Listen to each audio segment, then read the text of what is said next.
માંગુ છું। મારું નામ ગોરામાઈ ફિરોજભાઈ છે। હું ધોરણ 8માં અભ્યાસ કરું છું। આજે હું ગુરુ પૂર્ણિમા વિશે કંઈક કહીશ। અજ્ઞાનીને જ્ઞાની કરનાર, અવગુણોને દૂર કરનાર, અંધકારને પ્રકાશિત કરનાર ભગવાન રૂપી ગુરુને ગુરુ પૂર્ણિમાની ખૂબ ખૂબ શુભેચ્છા। માનનીય મુખ્ય અતિથિ, આદરણીય શિક્ષકગણ અને મારા પ્રિય ભાઈઓ અને બહેનો, બધાને મારા નમસ્કાર।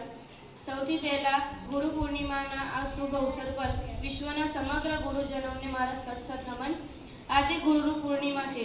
આ દિવસ આપણે આપણા ગુરુઓ અને શિક્ષકોને સન્માનમાં ઉજવીએ છીએ। ગુરુ પૂર્ણિમા દર વર્ષે અષાઢ મહિનાની પૂનમના દિવસે ઉજવવામાં આવે છે।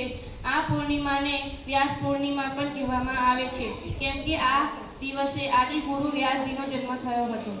ગુરુ આપણને અજ્ઞાન રૂપી અંધકારથી જ્ઞાન રૂપી પ્રકાશ તરફ લઈ જાય છે। આપણા પ્રથમ ગુરુ માતા પિતા હોય છે। માતા પિતાનું સ્થાન સર્વોપરી છે।